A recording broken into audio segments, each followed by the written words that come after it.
Good morning students, apex institute में ਤੁਹਾਡਾ स्वागत है। लिटरेचर ਨਾਲ ਰਿਲੇਟਡ ਜਿਹੜੇ ਕੁਐਸਚਨਸ ਆਪਾਂ ਕਰ ਰਹੇ ਸੀ ਉਸ ਤੋਂ ਨੈਕਸਟ ਕੁਐਸਚਨਸ ਅੱਜ ਵਾਲੀ ਕਲਾਸ ਵਿੱਚ ਕੰਪਲੀਟ ਕਰਾਂਗੇ।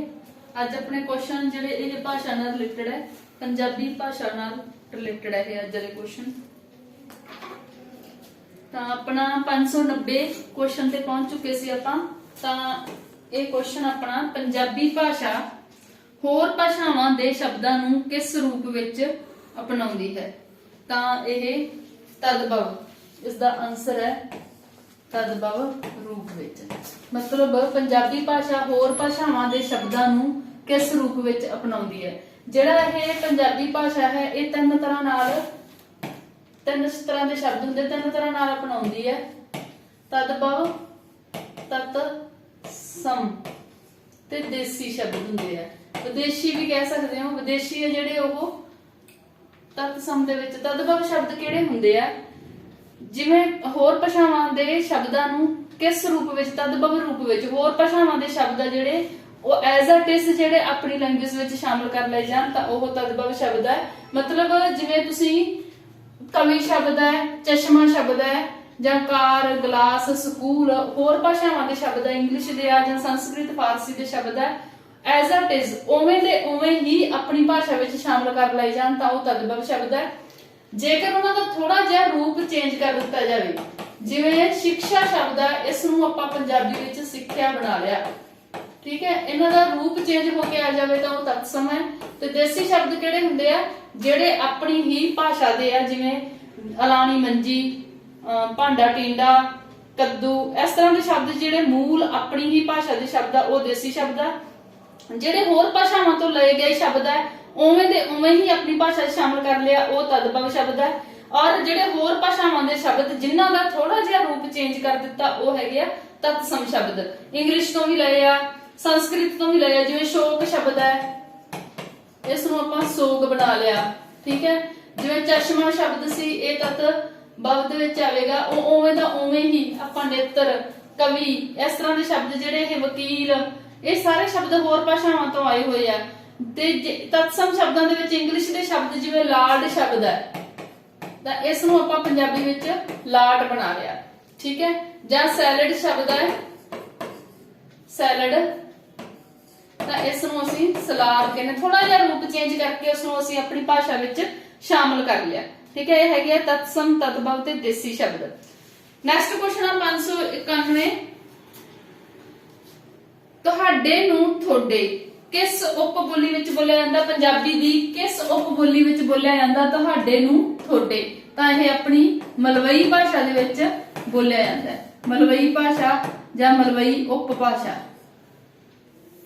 ਮਲਵਈ ਉਪ ਭਾਸ਼ਾ ਵਿੱਚ ਕਿਹਾ ਜਾਂਦਾ ਤੁਹਾਡੇ ਨੂੰ ਤੁਹਾਡੇ, ਠੀਕ ਹੈ। ਨੈਕਸਟ ਹੈ ਪੁਆਧੀ। ਕਿਸ ਜ਼ਿਲ੍ਹੇ ਵਿੱਚ ਬੋਲੀ ਜਾਂਦੀ ਹੈ? ਵੈਸੇ ਦੇਖੋ ਕਿੰਨੇ ਹੀ ਜ਼ਿਲ੍ਹੇ ਆ ਜਿਨ੍ਹਾਂ ਵਿੱਚ ਪੁਆਧੀ ਉਪਬੋਲੀ ਬੋਲੀ ਜਾਂਦੀ ਹੈ। ਰੋਪੜ, ਠੀਕ ਹੈ, ਸੰਗਰੂਰ, ਫਤਿਹਗੜ੍ਹ ਸਾਹਿਬ ਜ਼ਿਲ੍ਹਾ, ਮੋਹਾਲੀ ਔਰ ਬਰਨਾਲਾ, ਪਟਿਆਲਾ और एक जिला ਜਿਹੜਾ ਸੰਗਰੂਰ ਹੈ, ਸੰਗਰੂਰ। ਇਹਨਾਂ ਤਿੰਨਾਂ ਜ਼ਿਲ੍ਹਿਆਂ ਦਾ ਕੁਝ ਹਿੱਸਾ, ਕਿਉਂਕਿ ਕੁਝ ਹਿੱਸਾ ਮਾਲਵੇ ਵਿੱਚ ਔਰ ਕੁਝ ਹਿੱਸਾ ਪੁਆਧ ਵਿੱਚ ਆ ਜਾਂਦਾ ਹੈ। ਔਰ ਨਵਾਂ ਬਲੈਨ ਜ਼ਿਲ੍ਹਾ ਜਿਹੜਾ ਹੈ ਮਲੇਰਕੋਟਲਾ, ਇਹ ਵੀ ਪੁਆਧੀ ਵਿੱਚ ਹੀ ਆ ਜਾਂਦਾ ਹੈ, ਠੀਕ ਹੈ। ਤਾਂ ਇਹ ਸਾਰੇ ਜ਼ਿਲ੍ਹੇ ਆ ਜਿਹੜੇ ਤੁਸੀਂ ਜਦੋਂ ਉਪਭਾਸ਼ਾਵਾਂ ਕਰਵਾਈਆਂ ਸੀ ਉੱਥੇ ਕਰਵਾਏ ਹੋਏ ਆ, ਤਾਂ ਇਹਨਾਂ ਨੂੰ ਯਾਦ ਰੱਖ ਲੈਣਾ। ਏਰੀਏ ਦੇ ਹਿਸਾਬ ਨਾਲ ਹੀ ਪਤਾ ਲੱਗ ਜਾਂਦਾ। ਘੱਗਰ ਦਰਿਆ ਦੇ ਕਿਨਾਰੇ ਤੇ ਕੰਢੀ ਏਰੀਏ ਆ ਇਹ ਸਾਰੇ। ਇੱਧਰ ਜਿਹੜਾ ਘੱਗਰ ਦਰਿਆ ਵਹਿੰਦਾ ਪੁਆਧ ਦੇ ਵਿੱਚ, ਉਸ ਦੇ ਨਾਲ ਲੱਗਦੇ ਜਿਹੜੇ ਏਰੀਏ ਆ ਉਹ ਸਾਰੇ ਪੁਆਧੇ ਜਿਹੜੀ ਹੈ ਬੋਲੀ ਉੱਥੇ ਬੋਲੀ ਜਾਂਦੀ ਹੈ। ਨੈਕਸਟ ਕੁਐਸਚਨ ਹੈ 593। ਪੋਠੋਹਾਰੀ ਪਾਕਿਸਤਾਨ ਦੇ ਕਿਸ ਜ਼ਿਲ੍ਹੇ ਵਿੱਚ ਬੋਲੀ ਜਾਂਦੀ ਹੈ? ਤੇ ਇਹਨਾਂ ਨੂੰ ਯਾਦ ਰੱਖ ਲੈਣਾ। ਪੋਠੋਹਾਰੀ ਜਿਹੜੀ ਉਪਭਾਸ਼ਾ, ਪੋਠੋਹਾਰੀ ਉਪਭਾਸ਼ਾ ਪੰਜਾਬੀ ਦੀ ਉਪਭਾਸ਼ਾ, ਇਹ ਜਿਹਲਮ ਤੇ ਰਾਵਲਪਿੰਡੀ, ਜਿਹਲਮ ਤੇ ਰਾਵਲਪਿੰਡੀ ਇਹਨਾਂ ਇਲਾਕਿਆਂ ਦੇ ਵਿੱਚ ਪੋਠੋਹਾਰੀ ਜਿਹੜੀ ਉਪਬੋਲੀ ਆ ਬੋਲੀ ਜਾਂਦੀ ਹੈ। नेक्स्ट क्वेश्चन है पाकिस्तानी पंजाबी उपर किस भाषा का असर वधेरे है? पाकिस्तानी पंजाबी है जिहड़ी इस दे उत्ते उर्दू ते फारसी भाषा का ज्यादा असर है। और जिहड़ी पाकिस्तानी पंजाबी है उसकी लिपि है जिहड़ी वो किहड़ी है? शाहमुखी। ये भी याद रखना। जिहड़ी पंजाब वाली गुरमुखी लिपि है अपनी पंजाबी दी, पंजाब वाली पंजाबी दी जिहड़ी भारत वाले पंजाब दी पंजाबी है जिहड़ी उसकी लिपि गुरमुखी है, और पाकिस्तान वाले पंजाबी दी जिहड़ी लिपि है वो शाहमुखी है। नेक्स्ट है सब तो पुरातन लिपि। ये बिल्कुल तुहानू पता होगा, पुरातन लिपि है जिहड़ी वो चित्र लिपि है।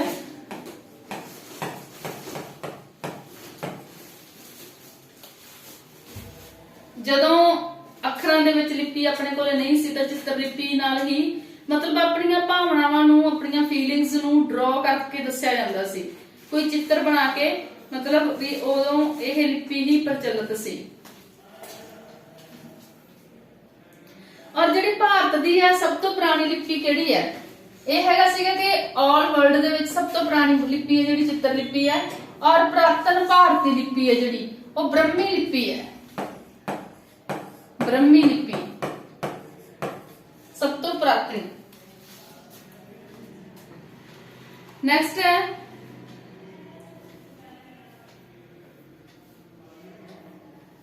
गुरमुखी दे किन्ने अखर टाकरी नाल मिलदे हन? ये टाकरी है जिहड़ी ये भी भाषा दा एक रूप है। टाकरी, शौरठी, ठीक है, ये जिहड़ियां सारियां ये भाषावां आ, इन्हां दे गुरमुखी दे किन्ने अखर टाकरी नाल मिलदे आ? तां 15 अखर मिलदे आ।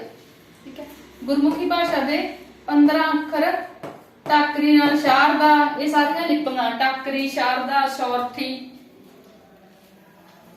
गुरमुखी दे 15 अखर आ जिहड़े ओह टाकरी नाल मिलदे आ। नेक्स्ट क्वेश्चन है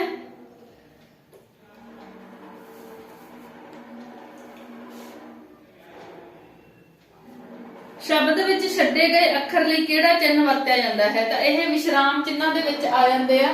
जदों शब्द विच कोई अखर छड्डिया गया, जिवें तुसीं उत्ते शब्द पाउणे हो, उत्ते शब्द नूं तुसीं ते पा दिंदे हो ते इत्थे जिहड़ा आह लगाया जांदा चिन्ह, इस नूं की कहिंदे आ? तां इस नूं छुट मरोड़ी कहते हैं, जिसनों तुसी इंग्लिश दे विच ऑपस्ट्रॉफी कहते हो। जिवें एस दे नाल भी तुसी ऑपस्ट्रॉफी एस पा दिंदे हो, है ना, तां ओहदे नाल ही ते जां विचों शब्द आ जिहड़ा इस नूं तुसी शॉर्ट च लिखना तां चों पा के ते अगे इन्हां दे छुट मरोड़ी लगाई जांदी है। ये चिन्ह आ जिहड़ा विस्मिक चिन्ह है, ये वरते जांदे आ विश्राम। नेक्स्ट है पंजाबी उच्चारण समय 599 क्वेश्चन है रारे तो बाद केड़ी धुनी दा प्रयोग नहीं हुंदा? पंजाबी उच्चारण समय रारे तो बाद केड़ी धुनी दा प्रयोग नहीं हुंदा? तां नाना जिहड़ा है ये कदे भी रारे तो बाद जिहड़ा नहीं वरतिया जांदा। रारे तो बाद नाना जिहड़ा है नहीं वरतिया जांदा। पोएटिक्स, यह किस दी प्रसिद्ध रचना? पोएटिक्स अरस्तु दी है।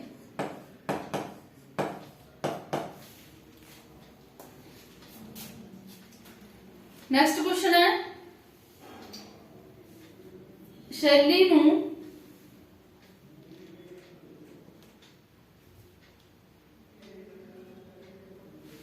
601 क्वेश्चन अपने कोले शैली नूं भावां दी पोशाक। शैली नूं भावां दी पोशाक किस ने कहा सी? तां ये पॉप ने कहा सी। पॉप ने, ये भाषा विज्ञानी होए आ और भाषा नाल ही संबंधित है सारे। नेक्स्ट क्वेश्चन है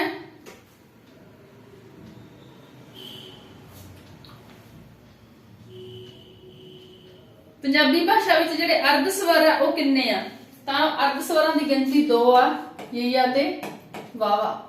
अर्ध स्वर दी गिनती है जिहड़ी ये 2, ना तां ये पूरे व्यंजन आ और ना ही ये स्वर है। ठीक है, ना ही तां इन्हां नूं बोलण लग्गिया स्वर जिन्ना घट समा लगदा और ना ही बोलण लग्गिया व्यंजन जिन्ना ज्यादा समा लगदा। इस करके पंजाबी दी जिहड़ी वर्णमाला उस दे विच 2 अपने कोले अर्ध स्वर आ, तां यया ते वावा। नेक्स्ट क्वेश्चन है गुरमुखी लिपि दी केड़ी धुनी कंबवी है?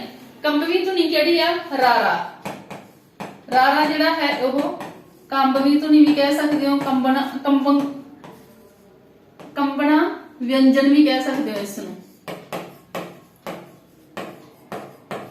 ਠੀਕ ਹੈ, ਕੰਸੋਨੈਂਟਸ ਆ ਇਹ।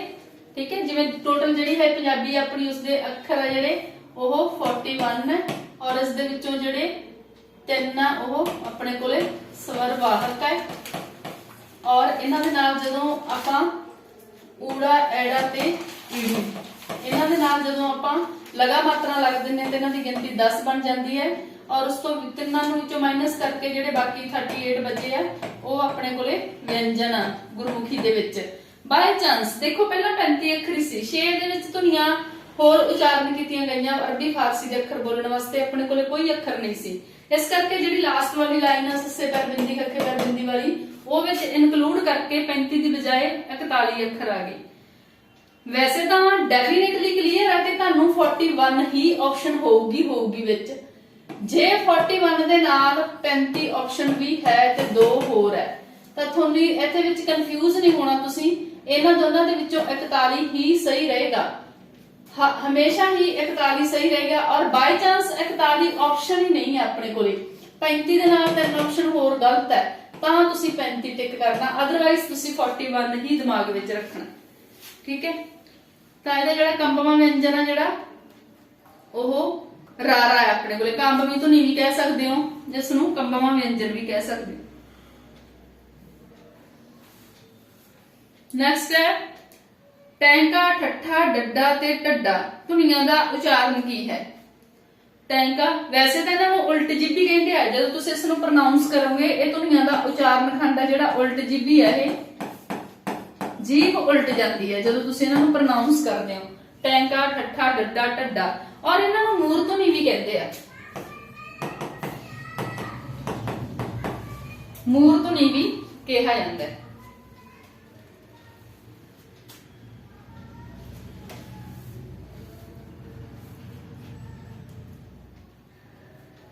ਸ਼ਬਦ ਕਿੰਨੇ ਤਰ੍ਹਾਂ ਦੇ ਹੁੰਦੇ ਹਨ?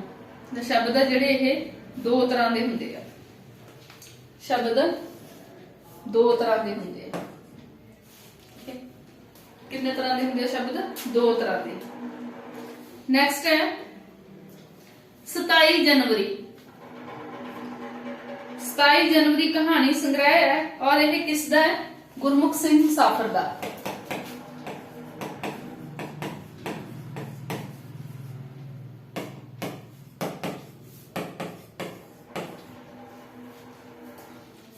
ਜਨਵਰੀ ਕਹਾਣੀ ਸੰਗ੍ਰਹਿ ਗੁਰਮੁਖ ਸਿੰਘ ਮੁਸਾਫਰ ਦਾ।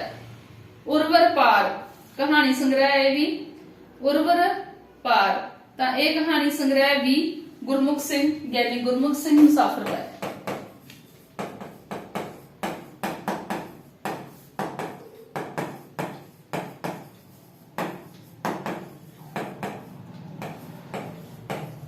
ਗਿਆਨੀ ਗੁਰਮੁਖ ਸਿੰਘ ਮੁਸਾਫਰ। ਨੈਕਸਟ ਹੈ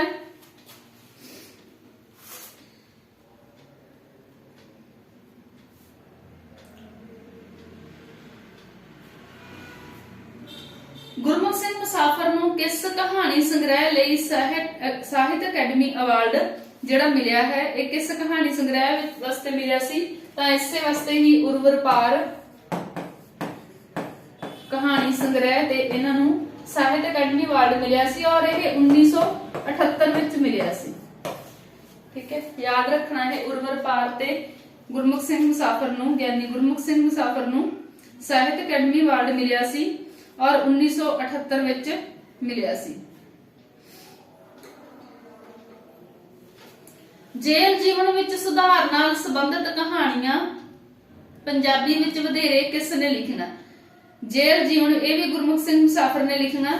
ਜੇਲ੍ਹ ਜੀਵਨ ਕਿਉਂਕਿ ਖੁਦ ਵੀ ਬਹੁਤ ਵਾਰ ਜੇਲ੍ਹ ਗਏ ਸੀ ਔਰ ਉੱਥੇ ਜਿਹੜਾ ਜੇਲ੍ਹ ਜੀਵਨ ਸੀ ਉਸ ਵਿੱਚ ਸੁਧਾਰ ਚਾਹੁੰਦੇ ਸੀ ਤੇ ਇਹ ਵਧੇਰੇ ਕਹਾਣੀਆਂ ਜਿਹੜੀਆਂ ਹੈ ਇਹ ਗੁਰਮੁਖ ਸਿੰਘ ਮੁਸਾਫਰ ਨੇ ਲਿਖਣਾ। ਨੈਕਸਟ ਹੈ ਪੰਜਾਬ ਦਾ ਕਿਹੜਾ ਕਹਾਣੀਕਾਰ ਪੰਜਾਬ ਦਾ ਮੁੱਖ ਮੰਤਰੀ ਵੀ ਰਿਹਾ? ਤਾਂ ਇਹੋ ਹੀ ਕੌਣ? ਗੁਰਮੁਖ ਸਿੰਘ ਮੁਸਾਫਰ। ਗਿਆਨੀ ਗੁਰਮੁਖ ਸਿੰਘ ਮੁਸਾਫਰ ਸੀ ਜਿਹੜੇ ਇਹ ਪੰਜਾਬ ਦੇ ਮੁੱਖ ਮੰਤਰੀ ਵੀ ਰਹੇ ਹੈ। ਗੁਰਮੁਖ ਸਿੰਘ ਮੁਸਾਫਰ। ਗਿਆਨੀ ਗੁਰਮੁਖ ਸਿੰਘ ਮੁਸਾਫਰ ਪੰਜਾਬ ਦੇ ਮੁੱਖ ਮੰਤਰੀ ਜਦੋਂ ਬਣੇ ਸੀ, ਕਦੋਂ ਬਣੇ ਸੀ ਇਹ? ਜਦੋਂ ਨਵਾਂ ਸੂਬਾ ਬਣਿਆ ਸੀ, ਨਿਊ ਪੰਜਾਬ ਬਣਿਆ ਸੀ। ਇੱਥੋਂ ਯਾਦ ਰੱਖ ਲੈਣਾ ਤੁਸੀਂ 1 ਨਵੰਬਰ 1966। ਜਦੋਂ ਹਰਿਆਣਾ ਵੱਖ ਕੀਤਾ ਸੀ, ਭਾਸ਼ਾ ਦੇ ਆਧਾਰ ਤੇ ਜਿਹੜਾ ਪੰਜਾਬ ਆ ਉਸ ਦੀ ਦੁਬਾਰਾ ਤੋਂ ਡਿਵੀਜ਼ਨ ਕੀਤੀ ਸੀ, ਤਾਂ ਬਹੁਤ ਛੋਟਾ ਪੰਜਾਬ ਰਹਿ ਗਿਆ ਸੀ ਔਰ ਉਸ ਦਾ ਕੁਝ ਹਿੱਸਾ ਹਿਮਾਚਲ ਵਿੱਚ ਤੇ ਇੱਕ ਨਵਾਂ ਸਟੇਟ ਹਰਿਆਣਾ ਬਣਾ ਦਿੱਤਾ ਸੀ 1 ਨਵੰਬਰ 1966 ਨੂੰ। ਤਾਂ ਜਿਹੜਾ ਨਵਾਂ ਭਾਸ਼ਾ ਦੇ ਆਧਾਰ ਤੇ ਪੰਜਾਬ ਬਣਿਆ ਸੀ, ਉਸ ਦੇ ਪਹਿਲੇ ਮੁੱਖ ਮੰਤਰੀ ਜਿਹੜੇ ਗਿਆਨੀ ਗੁਰਮੁਖ ਸਿੰਘ ਮੁਸਾਫਰ ਬਣੇ ਸੀ।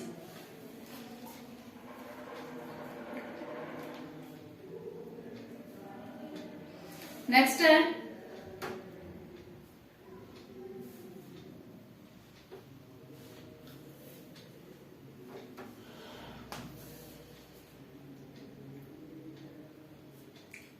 कंधा बोल पईयां कहानी किस दी है? ਤਾਂ ਇਹ ਗੁਰਮੁਖ ਸਿੰਘ ਮੁਜ਼ਾਫਰ ਦੀ ਹੈ। ਕੰਧਾਂ ਬੋਲ ਪਈਆਂ।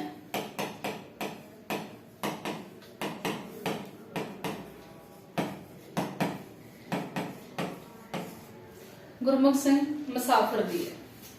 ਉਹਨਾਂ ਦੀ ਕਿੰਨੀ ਰਚਨਾ ਟੋਟਲ? ਨੈਕਸਟ ਕੁਐਸਚਨ ਦੇ ਵਿੱਚ ਪੁੱਛਿਆ ਗਿਆ ਕਿ ਗੁਰਮੁਖ ਸਿੰਘ ਮੁਸਾਫਰ ਦੀ ਟੋਟਲ ਕਿੰਨੀ ਰਚਨਾ? ਤਾਂ ਉਹਨਾਂ ਦੇ 8 ਕਹਾਣੀ ਸੰਗ੍ਰਹਿ ਹੈ।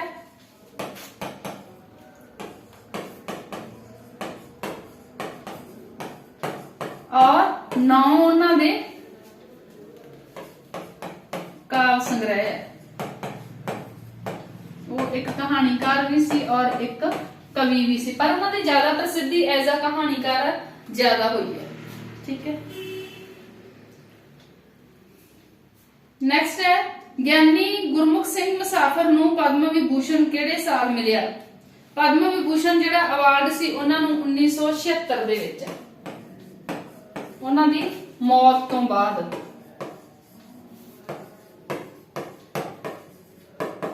ਮੌਤ ਤੋਂ ਬਾਅਦ ਉਹਨਾਂ ਨੂੰ ਪਦਮ ਵਿਭੂਸ਼ਣ ਦਿੱਤਾ ਗਿਆ ਗਿਆਨੀ ਗੁਰਮੁਖ ਸਿੰਘ ਮੁਸਾਫਰ ਨੂੰ। ਨੈਕਸਟ ਹੈ ਸਬਰ ਦੇ ਬਾਣੇ ਕਾਵ ਸੰਗ੍ਰਹਿ ਹੈ। ਸਬਰ ਦੇ ਬਾਣੇ ਤਾਂ ਇਹ ਜਿਹੜੇ ਹੈ ਕਾਵ ਸੰਗ੍ਰਹਿ ਇਹ ਗੁਰਮੁਖ ਸਿੰਘ ਮੁਸਾਫਰ ਦੇ।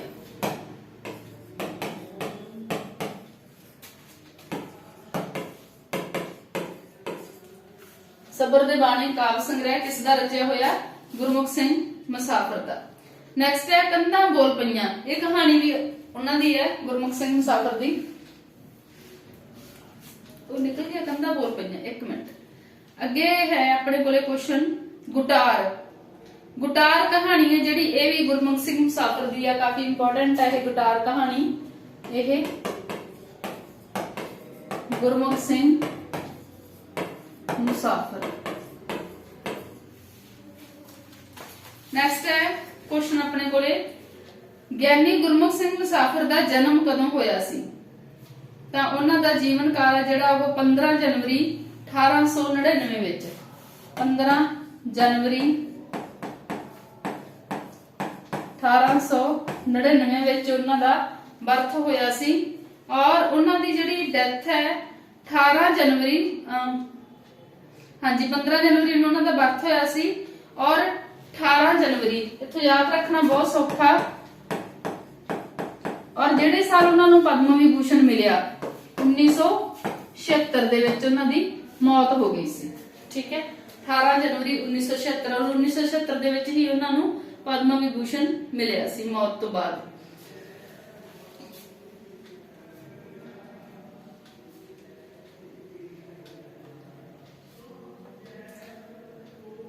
ਅੱਗੇ ਗਿਆਨੀ ਗੁਰਮੁਖ ਸਿੰਘ ਮੁਸਾਫਰ ਦਾ ਪਹਿਲਾ ਪਹਿਚਾਨ ਜਿਹੜੀ ਉਹ ਪਹਿਲਾ ਪਹਿਚਾਨ ਕਿਸ ਵਿਧਾ ਤੋਂ ਬਣੀ? ਮਤਲਬ ਸਭ ਤੋਂ ਪਹਿਲਾਂ ਉਹਨਾਂ ਨੇ ਕਿਸ ਵਿਧਾ ਤੋਂ ਵੀ ਸਾਹਿਤ ਦੇ ਕਿਸ ਵਿਧਾ ਤੇ ਉਹਨਾਂ ਨੇ ਹੱਥ ਅਜ਼ਮਾਇਆ? ਤਾਂ ਕਵਿਤਾ ਲਿਖੀ ਸੀ ਉਹਨਾਂ ਨੇ ਸਭ ਤੋਂ ਪਹਿਲਾਂ। ਐਜ਼ ਅ ਕਵੀ ਉਹਨਾਂ ਦੀ ਪਹਿਲੀ ਪਹਿਚਾਨ ਹੋਈ। ਠੀਕ ਹੈ। ਉਹਨਾਂ ਨੇ ਪਹਿਲਾਂ ਕਵਿਤਾ ਲਿਖੀ ਸੀ ਸਾਰਿਆਂ ਤੋਂ ਪਹਿਲਾਂ ਔਰ ਕਵੀ ਦੇ ਤੌਰ ਤੇ ਉਹਨਾਂ ਦੀ ਪਹਿਚਾਨ ਬਣੀ ਸੀ ਪਹਿਲਾਂ ਸਭ ਤੋਂ ਜਦੋਂ ਉਹ ਸਾਹਿਤ ਦੇ ਵਿੱਚ ਆਏ। ਨੈਕਸਟ ਹੈ ਬਹੁਤੀਆਂ ਕਵਿਤਾਵਾਂ ਗੁਰਮੁਖ ਸਿੰਘ ਮੁਸਾਫਰ ਦੀਆਂ ਰਚੀਆਂ ਗਈਆਂ ਹਨ। ਕਦੋਂ ਰਚੀਆਂ ਸੀ ਉਹਨਾਂ ਨੇ? ਜ਼ਿਆਦਾਤਰ ਕਵਿਤਾਵਾਂ ਸੀ ਜਿਹੜੀਆਂ ਆਪਣੀਆਂ ਉਹ ਕਦੋਂ ਰਚੀਆਂ ਸੀ? ਜੇਲ੍ਹ ਵਿੱਚ ਰਹਿੰਦੇ ਆ।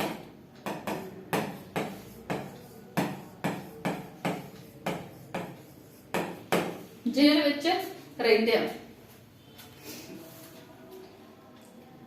ਨੈਕਸਟ ਕੁਐਸਚਨ ਆਪਣੇ ਕੋਲੇ ਵਾਰਿਸ ਸ਼ਾਹ ਦੇ ਕਿੱਸੇ ਦਾ ਅੰਤ। ਵਾਰਿਸ ਸ਼ਾਹ ਦਾ ਕਿੱਸਾ ਕਿਹੜਾ? ਹੀਰ ਦਾ ਕਿੱਸਾ ਜਿਹੜਾ ਉਹਨਾਂ ਨੇ ਲਿਖਿਆ ਸੀ, ਉਸ ਦਾ ਅੰਤ ਆ ਜਿਹੜਾ ਉਹ ਦੁਖਾਂਤਿਕ ਹੈ। ਉਹਨਾਂ ਨੇ ਦੁਖਾਂਤ ਦੇ ਵਿੱਚ ਹੀਰ ਸੀ ਜਿਹੜੀ ਲਿਖੀ ਸੀ। ਵਾਰਿਸ ਸ਼ਾਹ ਦੇ ਕਿੱਸੇ ਦਾ ਅੰਤ ਦੁਖਾਂਤਿਕ ਹੈ। ਨੈਕਸਟ ਹੈ ਅੰਜਲੀਆਂ ਦੀ ਰਚਨਾ ਕਿਸ ਗੁਰੂ ਨੇ ਕੀਤੀ? ਤਾਂ ਇਹ ਗੁਰੂ ਅਰਜਨ ਦੇਵ ਜੀ ਨੇ ਲਿਖਿਆ ਸੀ ਅੰਜਲੀਆਂ। ਉਹਨਾਂ ਨੇ ਸਾਹਿਤ ਦੇ ਬਹੁਤ ਰੂਪਾਂ ਤੇ ਹੱਥ ਅਜ਼ਮਾਇਆ ਸੀ ਆਪਣਾ। ਤਾਂ ਸ੍ਰੀ ਗੁਰੂ ਅਰਜਨ ਦੇਵ ਜੀ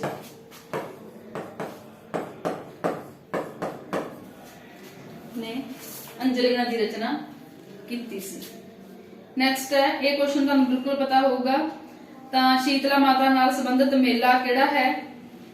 ਤਾਂ ਇਹ ਜਰਗ ਦਾ ਮੇਲਾ। ਇਹ ਮੈਂ ਪਹਿਲਾਂ ਵੀ ਤੁਹਾਨੂੰ ਕਰਵਾਇਆ ਸੀ, ਸ਼ੀਤਲਾ ਮਾਤਾ ਨਾਲ ਸੰਬੰਧਿਤ ਮੇਲਾ ਜਰਗ ਦਾ ਮੇਲਾ। ਜਰਗ ਦਾ ਮੇਲਾ ਹੈ ਜਿਹੜਾ ਇਹ ਸ਼ੀਤਲਾ ਮਾਤਾ ਨਾਲ ਸੰਬੰਧਿਤ ਹੈ। ਨੈਕਸਟ ਕੁਐਸਚਨ ਆਪਣੇ ਕੋਲੇ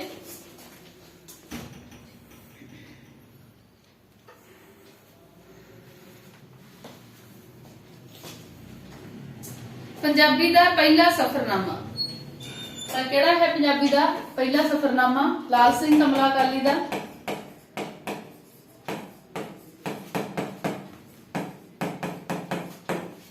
ਕਿਹੜਾ? ਮੇਰਾ ਵਲਾਇਤੀ ਸਫ਼ਰਨਾਮਾ।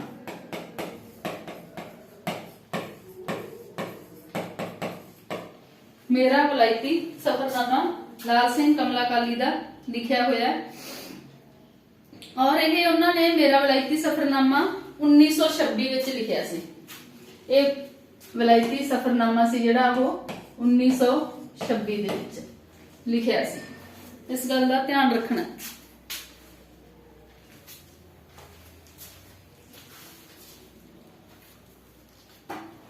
ਹਾਂਜੀ, ਨੈਕਸਟ ਹੈ ਨਾਨਕ ਸਿੰਘ ਦੇ ਕਿਹੜੇ ਨਾਵਲ ਨੂੰ ਸਾਹਿਤ ਅਕੈਡਮੀ ਅਵਾਰਡ ਮਿਲਿਆ ਹੈ?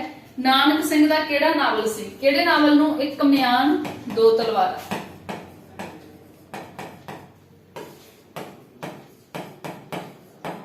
ਇਤਿਹਾਸਕ ਨਾਵਲ ਹੈ ਇਹ, ਦੇਖੋ।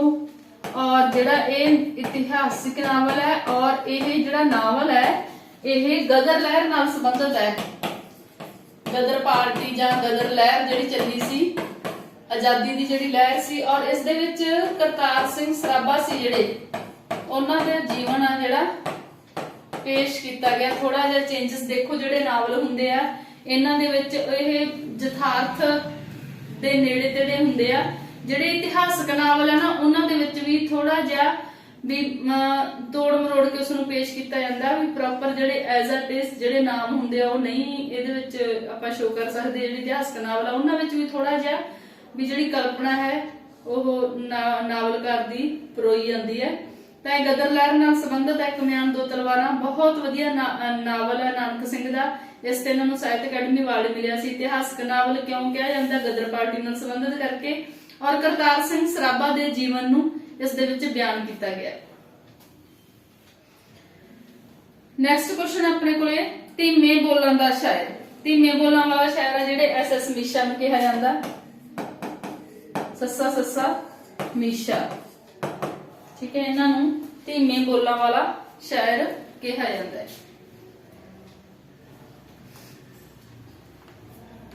ਪੰਜਾਬ ਦੇ ਲੋਕ ਗੀਤਾਂ ਦਾ ਸੰਗ੍ਰਹਿ ਕਰਕੇ ਪ੍ਰਕਾਸ਼ਿਤ ਕੀਤਾ। ਕਿਸ ਨੇ ਪ੍ਰਕਾਸ਼ਿਤ ਕੀਤਾ? ਪੰਜਾਬ ਦੇ ਲੋਕ ਗੀਤਾਂ ਨੂੰ ਕਲੈਕਸ਼ਨ ਕਰਕੇ ਉਸ ਦਾ ਸੰਗ੍ਰਹਿ ਕਰਕੇ ਉਸ ਨੂੰ ਪ੍ਰਕਾਸ਼ਿਤ ਕੀਤਾ ਮਹਿੰਦਰ ਸਿੰਘ ਰੰਧਾਵਾ ਨੇ।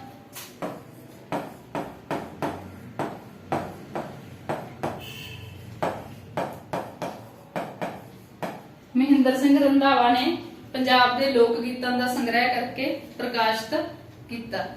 ਨੈਕਸਟ ਹੈ ਤਾਜ ਮਹਿਲ ਕਵਿਤਾ ਲਿਖੀ ਹੈ। ਕਿਸ ਨੇ ਲਿਖੀ ਹੈ ਇਹ? ਤਾਜ ਮਹਿਲ ਕਵਿਤਾ ਜਿਹੜੀ ਹੈ ਇਹ ਪ੍ਰੋਫੈਸਰ ਮੋਹਨ ਸਿੰਘ ਨੇ ਲਿਖੀ ਹੈ। ਬਹੁਤ ਹੀ ਉੱਚ ਪਾਏ ਦੀ ਔਰ ਸੁੰਦਰ ਕਵਿਤਾ। ਇਸ ਦੇ ਵਿੱਚ ਉਸਨੇ ਕਵੀ ਪਹਿਲਾਂ ਦਾ ਤਾਜ ਮਹਿਲ ਦੀ ਸੁੰਦਰਤਾ ਦੇਖ ਕੇ ਜਿਹੜਾ ਹੈ ਮੋਹਿਤ ਹੋ ਜਾਂਦਾ ਕਿ ਔਰ ਮੁਗਲਾਂ ਦੇ ਜਿਹੜੀ ਭਵਨ ਉਸਾਰੀ ਕਲਾ ਹੈ ਉਸ ਤੇ ਉਹ ਧੰਨ ਜਾਂਦਾ ਹੈ ਕਿ ਵੀ ਵਾਕਈ ਮੁਗਲ ਸਭ ਤੋਂ ਵਧੀਆ ਇਮਾਰਤਾਂ ਬਣਵਾ ਸਕਦੇ ਆ। ਪਰ ਨਾਲ ਹੀ ਨਾਲ ਉਸ ਨੂੰ ਇੱਕ, ਕਿਉਂਕਿ ਜਿਹੜੀ ਕਵਿਤਾ ਹੈ ਉਸ ਦੇ ਵਿੱਚ ਕਵੀ ਦੀ ਕਲਪਨਾ ਹੁੰਦੀ ਹੈ, ਤਾਂ ਉਸ ਨੂੰ 20 ਸਾਲ ਉਹ ਬੰਧੂਆ ਮਜ਼ਦੂਰ ਜਿਨ੍ਹਾਂ ਨੂੰ ਕੋਈ ਉਜਰਤ ਨਹੀਂ ਦਿੱਤੀ ਗਈ ਸੀ, ਜਿਨ੍ਹਾਂ ਨੂੰ ਕੋਈ ਮਿਹਨਤਾਨਾ ਨਹੀਂ ਦਿੱਤਾ ਗਿਆ ਸੀ, ਉਹਨਾਂ ਦੀਆਂ ਚੀਕਾਂ ਕੂਕਾਂ ਸੁਣਾਈ ਦਿੰਦੀਆਂ, ਤਾਂ ਉਸ ਨੂੰ ਉਹ ਹੁਸਨ ਆ ਜਿਹੜਾ ਤਾਜ ਮਹਿਲ ਦਾ ਇੱਕ ਛਲਾਵਾ ਪ੍ਰਗਟ ਲੱਗਦਾ ਹੈ, ਇੱਕ ਛਲਾਵਾ ਪ੍ਰਤੀਤ ਹੁੰਦਾ ਹੈ, ਇੱਕ ਝੂਠ ਲੱਗਦਾ ਹੈ। ਠੀਕ ਹੈ, ਇਸ ਕਵਿਤਾ ਦਾ ਵਿਸ਼ਾ ਇਹ ਹੋਆ ਤਾਜ ਮਹਿਲ ਦੀ ਸੁੰਦਰਤਾ ਦੇ ਨਾਲ ਨਾਲ ਉਹ ਉਸ ਦੀ ਜਿਹੜੀ ਸਚਾਈ ਹੈ ਉਹ ਵੀ ਦੱਸਦਾ ਹੈ। ਨੈਕਸਟ ਹੈ ਆਪਣੇ ਕੋਲੇ ਵਗਦੇ ਪਾਣੀ।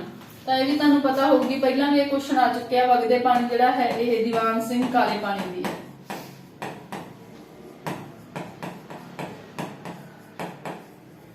ਇਹ ਜਿਹੜੀ ਕਵਿਤਾ ਹੈ ਦੀਵਾਨ ਸਿੰਘ ਕਾਲੇ ਪਾਣੀ ਦੀ ਕਵਿਤਾ ਲਿਖੀ ਹੋਈ ਹੈ। ਨੈਕਸਟ ਹੈ ਪੰਜਾਬ ਨਕਸਵਾੜੀ ਲਹਿਰ ਦਾ ਕਵੀ। ਤਾਂ ਕਾਫੀ ਕਵੀ ਹੋਏ ਆ ਪੰਜਾਬ ਨਕਸਵਾੜੀ ਲਹਿਰ ਦੇ, ਪਰ ਜਿਹੜੇ ਲਾਲ ਸਿੰਘ ਦਿਲ ਹੈ ਉਹ ਨਕਸਵਾੜੀ ਲਹਿਰ ਦੇ ਮੋਢੀ ਕਵੀ ਹੋਏ ਆ, ਲਾਲ ਸਿੰਘ ਦਿਲ। ਨੈਕਸਟ ਕੁਐਸਚਨ ਆਪਣੇ ਕੋਲੇ ਸਵਿਤਰੀ।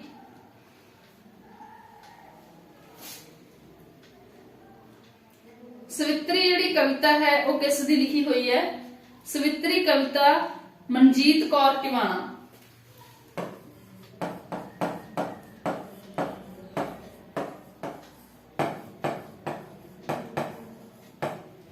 ਮਨਜੀਤ ਕੌਰ ਟਿਵਾਣਾ ਦੀ ਲਿਖੀ ਹੋਈ ਹੈ।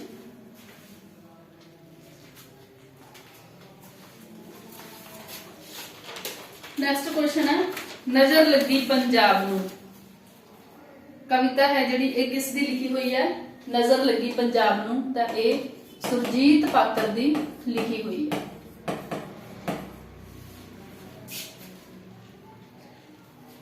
ਆਧੁਨਿਕ ਔਰ ਜੁਝਾਰਵਾਦੀ ਕਵੀ ਹੈ ਇਹ ਸੁਰਜੀਤ ਪਾਤਰ। ਨੈਕਸਟ ਹੈ ਕੁਐਸਚਨ ਗੋਰੀ ਦੀਆਂ ਝਾਂਜਰਾਂ ਬੁਲਾਉਂਦੀਆਂ ਗਈਆਂ ਗੀਤ ਹੈ ਇਹ। ਤਾਂ ਜਿਹੜੇ ਕਵੀ ਗੀਤਕਾਰ ਹੋਏ ਆ ਤਾਂ ਉਹ ਨੰਦ ਲਾਲ ਨੂਰਪੁਰੀ ਹੈ, ਉਹਨਾਂ ਦੀਆਂ ਲਿਖੀਆਂ ਹੋਈਆਂ ਨੰਦ ਲਾਲ ਨੂਰਪੁਰੀ। ਨੰਦ ਲਾਲ ਨੂਰਪੁਰੀ ਇੱਕ ਗੀਤਕਾਰ ਵੀ ਹੋਏ ਆ ਔਰ ਇੱਕ ਕਵੀ ਵੀ, ਪਰ ਜ਼ਿਆਦਾਤਰ ਉਹਨਾਂ ਦੇ ਜਿਹੜੀਆਂ ਕਵਿਤਾਵਾਂ ਉਹ ਸਰੋਦੀ ਸੁਰ ਵਾਲੀਆਂ ਸੀ, ਗੀਤਾਂ ਦੇ ਵਿੱਚ ਜ਼ਿਆਦਾ ਉਹ ਗਾਈਆਂ ਗਈਆਂ।